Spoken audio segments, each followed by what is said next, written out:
Tonight, back to school spending. With prices on the rise, parents are struggling to pay for supplies. Also, the Saskatchewan School Boards Association weighs in on the government's controversial changes to pronoun and sex education rules. Plus, from the front lines to new depths, how becoming a scuba diver has helped a Saskatchewan woman heal. This is CBC Saskatchewan News.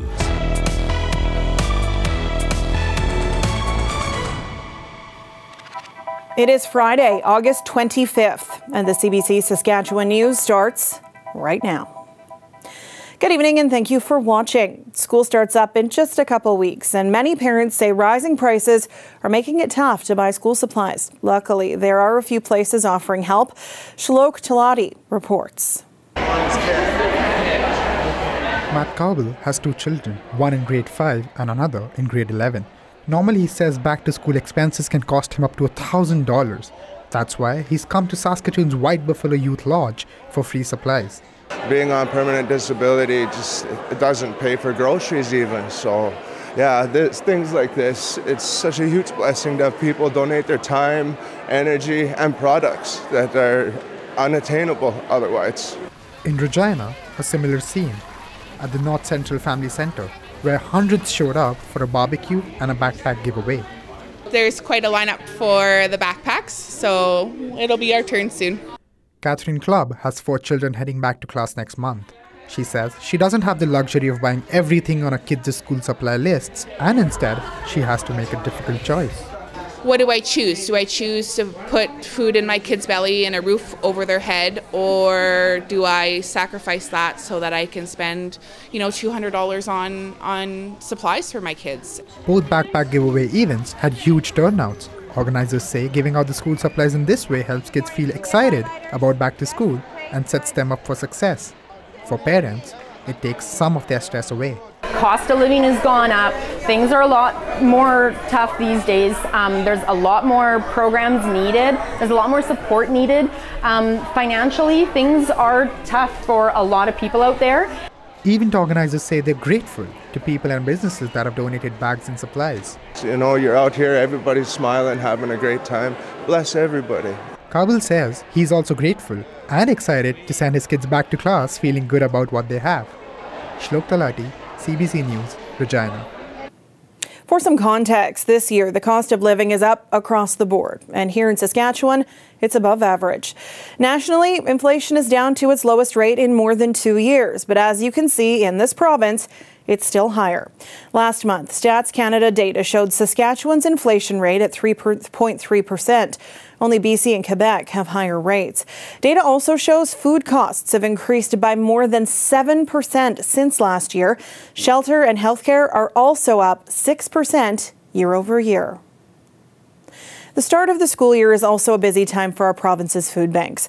Some may have to choose between buying school supplies or putting food on the table. The CEO of Regina's Food Bank says his organization is prepared to help. What we've seen in previous years is we'll see sort of a jump of sort of 10 to 12%, sort of starting late August, sort of where we're heading into right now, until sort of early mid-September, and then that doesn't really ease off. It sort of ramps up as we head into winter. So if we look at that again this year, we're probably looking at the same, if not a little bit more. Bailey says that jump could be 10 to 15% this fall, but if the increase is higher, he says the food bank will find a way to adjust.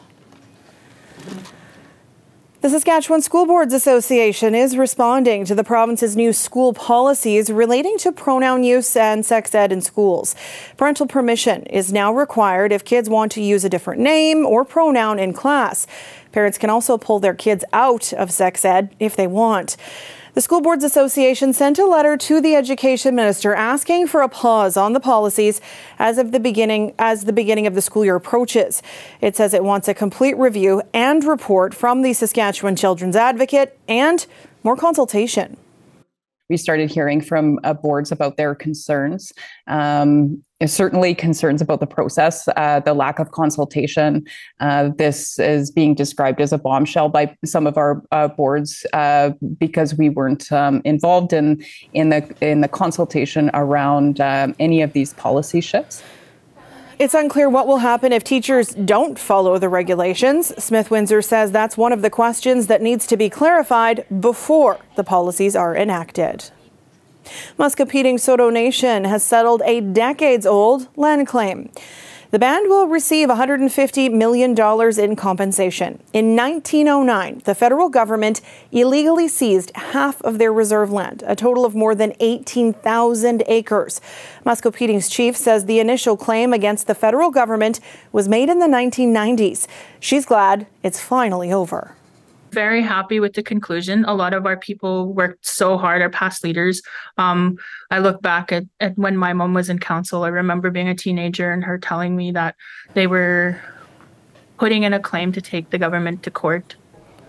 The Minister of Crown Indigenous Relations says reconciliation and correcting injustices are top priorities for the government. Muscopetang is located approximately 80 kilometers northeast of Regina. Prime Minister Justin Trudeau has visited a part of British Columbia that's been hard hit by wildfires. I'm here in Kelowna today to be able to thank so many of the firefighters who've been on the front lines here over the past while. But even as I'm in Kelowna, I know places across BC are continuing to fight and struggle with forest fires. All residents of Kelowna are now allowed to return to their properties, but the McDougall Creek wildfire next to West Kelowna is still burning. He talked about it with people on the West Bank First Nation. During the visit, the feds announced additional firefighting assistance for BC. A familiar item you may use to wipe your nose will soon be wiped off of store shelves in Canada. The company that produces Kleenex facial tissue says it will stop selling it here. Kimberly Clark attributes its decision to what it calls unique complexities in the business. The company says its other products will remain available in Canada. Among those are Cottonelle, Huggies, Poise, and Depend. Kleenex was launched as a handkerchief substitute in 1930 and has been the world's top-selling facial tissue ever since. Yesterday was a big day for Ukrainians, and many of them were out celebrating in Regina.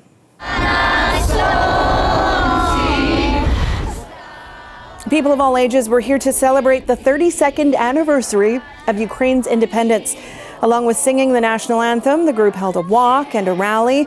People here say it's extra special because there are so many generations taking part, including Saskatchewan Ukrainians, immigrants from 20 years ago, and some from just a week ago. One word that I am very proud. I'm very proud of our community about that we united, and no matter what, and like with all what is going on in this world, like all this aggression to our nation, you know, like we are more united than ever. This is the most important part. Proud to be Ukrainian. You'll notice some of the participants were wearing red shirts. That's because there is a newcomer Ukrainian team taking part in the Dragon Boat Festival this weekend. Participants say it's a great way to connect and have fun in their new city. Stay with us. We'll have your weather forecast after the break.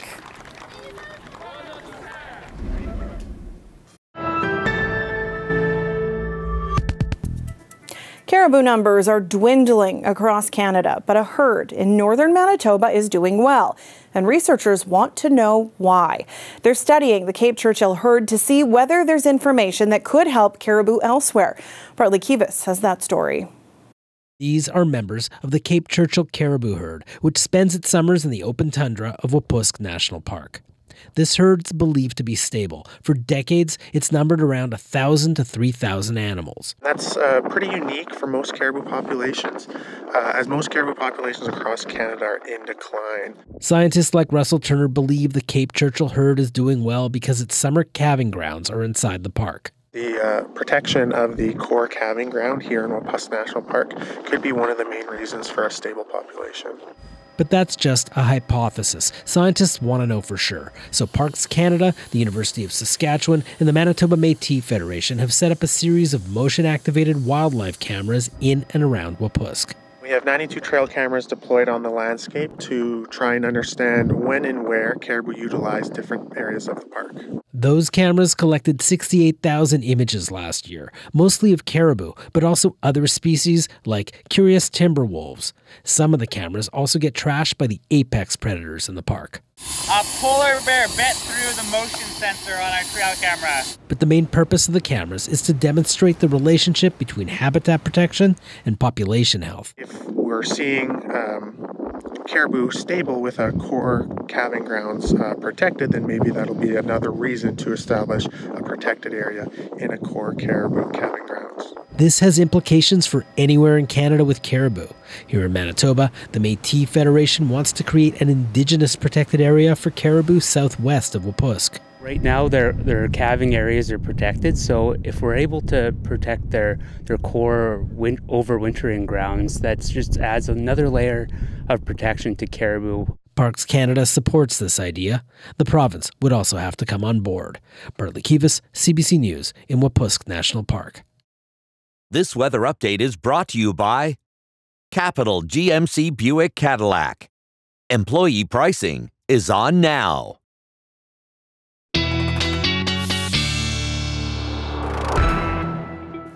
And our CBC weather specialist, Ethan Williams, joins me now. Not as nice as it could be out there today, but still warm-ish. Yeah, warm-ish. Definitely. We didn't quite get to those daytime highs, including in Regina today, Sam. But we did see the sun come out, and that kind of warmed things up a little bit here and there. Regina, we got to 20. I think we were supposed to be about 22 this afternoon. So kind of as this evening goes along and we're seeing that clearing, that's where we're seeing those temperatures kind of increase even into those early evening hours a bit, which is usually not the case. We usually warm up about mid-afternoon and then come down from there. We had quite a bit of high-level cloud cover a little bit earlier this afternoon, but the satellite showing that kind of all started to break down as we headed through those afternoon hours. And finally now, much of us beginning to see mostly clear skies. Still a little bit of cloud here and there in southern Saskatchewan. And what a beautiful calm day we've had compared especially to yesterday when we had those winds gusting upwards of 50, 60 in some places. High pressure has moved in and really calmed things right down. And that high pressure going to be moving out, but the area around it is quite large and we're not really seeing any other weather systems moving through, especially over this weekend. Could see a little bit of fog at times through central Saskatchewan tonight, and that could reduce visibilities at times even into the early morning hours tomorrow. But then tomorrow, really looking for most areas, seeing sunny conditions. The exception will be the very far north, a little bit of cloud as a cold front starts to move through, and that'll bring some showers through, heading through the overnight or later day Saturday into Sunday. But still, even on Sunday, things remaining mostly sunny and warming up in south and central. Now that rain bringing through probably about 3 or 4 millimeters at the most. The highest amounts will likely stay in northern Manitoba. And those winds will be a little bit breezy as that cold front moves through tomorrow, maybe in the 30 to 40 range. But come Sunday, another area of high pressure moving back in will mean that those winds starting to diminish. Now, a little bit of smoke is possible coming through on that cold front. You can see it here, this whole band of it as it starts to move through. It will diminish as it moves southward, but not ruling out some hazy, maybe smoky conditions in south and central as we head through Sunday and into Monday. But things are really going to start to warm up as we head into the back end of the weekend and start of next week. This ridge in the upper atmosphere starting to build in. Very warm temperatures concerning for the forest fire situation in BC, going to start to slide eastward into especially south and central Saskatchewan, where temperatures could get close to or even above the 30-degree mark. Until then, conditions quite nice over these next couple of days. A beautiful weekend ahead. Temperatures come down about midweek next week, and that's when we could see our next round of showers for specifically southern Saskatchewan and Regina, I think is where we're going to see that. But some pretty pleasant weather nonetheless. In Saskatoon, things warming up quickly as well through the weekend. Could get to 30, even with a bit of humidity, feeling into the mid-30s on Tuesday before possible showers on Wednesday, and looking for mostly clear conditions. So lots going on in the province this weekend, Sam, and a pretty decent forecast to go with it. But I feel like this is kind of our last weekend before the leaves really start to change. Whoa. Let's just leave that for... Are you not feeling it? Are you not feeling the fall air? I'm going to wait it out a little while longer, at least until after Labor Day. We can talk about that then. It feels like enjoy for now. It feels like fall. We're in a staring standoff. I guess we are. See ya. Thanks, Ethan. C'est parti! World first. A teen from France who is blind and has physical disabilities has completed a tandem wingsuit jump from a helicopter. The 17-year-old jumped at a higher altitude Then 4,800 meters, that's close to 16,000 feet, and soared at speeds faster than 250 kilometers an hour. A harness was specially adapted to allow him to fly tandem. We'll be back. More staring contests after the break. Comes to your news, you want up-to-the-minute access. Anytime, anywhere. Get the facts straight from the source. Download the free CBC News app or visit cbcnews.ca for news you can trust. Welcome back. A former paramedic says quitting her job and changing careers saved her life. Alana McIntyre was on the front lines of healthcare for almost 7 years. But after an injury sidelined her, she discovered scuba diving. In a short documentary for the CBC Creator Network, filmmaker Jenna Lee Anthony introduces us to McIntyre, who says bubble therapy brought her a new lease on life. I like what I do. I like being here. I like being alive, and it's good. It's strange, and it's definitely never where I saw myself, but I'm so glad that this is what I got. Alana McIntyre was a paramedic for years. After an injury and overwhelming stress forced her out of the job, she found solace in scuba diving. I'm still here. I mean, that's the thing. EMS, I hope that the job would kill me and that I wouldn't have to deal with any of this anymore. And now, 3 years at the shop here, that's not kind of how I wake up in the morning or how I spend my day. The peacefulness in the cold water below the surface became an underwater world. And Alana says that bubble therapy saved her life. It's incredible. I hit the water and it's silent. My head's silent. It's breathe in, breathe out, up, down. It's just like a switch. And I'd always felt very confident in my body that I could do these things if I needed to. And then to lose that ability was hard. It's definitely really changed my perception of myself and my trust in my own body. And I started getting back into swimming and that sort of thing, and that was a way that I could move without kind of fear again, which was so healing to get back into it. And it was super good for my knee too, but it was good, for my spirit. That's a big part of diving is, the exploration. Every time you put your head in the water, there's something beautiful and new. It's a different world, three-dimensional or four-dimensional, whatever you want to call it. When Alana knew she couldn't return to work as an EMS, she asked George Mueller for a job, working in the Saskatoon Diving Center. They come to us, after huge accidents. We just try to help them through this. They've been through hell already. So now we try to make that a bit easier, I guess. Yeah. Because of her experiences in EMS, I've been on some of her worst calls. I know a little bit of what she's healing from. The kind of stress we have in EMS is unique in that a lot of people think it's the really bad calls, it's the really messy calls, the bloody calls, but it's rarely the big calls. But it's the day in, day out, some of the monotony of the calls. We see a lot of people who've lost the ability to take care of themselves and they don't understand the healthcare system. We suffer a lot of verbal abuse, no light at the end of the tunnel some days. And so the small, less professionally rewarding calls eat at us because they're taking away our downtime between the big professionally rewarding calls, which are still eating at our psyche from watching human tragedy. It's nice knowing, I guess, that I have a kindred spirit. In EMS, it was where I derove a lot of my self-worth from, that, even if I wasn't happy, I could at least be helping other people. Being part of the community and a visible part of the community, encourages people who might not traditionally have thought scuba might be for them, so I help in that way.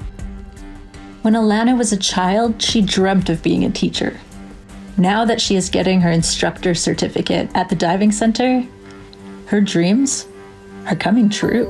You know, there's a few different students that I've worked with, and I've told them, I was like, you know, right now this is tough and we'll get through it. And then once you feel comfortable to be able to experience that no thoughts, only bubbles is such a payoff. Alana used to work at accidents, helping people. And now she not only dives, but through the shop is also a support to the RCMP and firefighters, recovering things during underwater accidents. Again, she's a type of first responder. I guess just I hope that I can help other people, you know, kind of find peace the same way I have, you know, and try something that is maybe completely out of their realm, out of their normal day-to-day life, and just how finding the right thing, the right work, the right everything can be so radically life-changing, even if it's just, you know, it's a job at a dive shop. That mini doc was done for the CBC Creator Network by Jenaline Antony. If you're a young digital creator with a story to tell, let us know. Get more information about how to pitch at cbc.ca/creatornetwork.sk.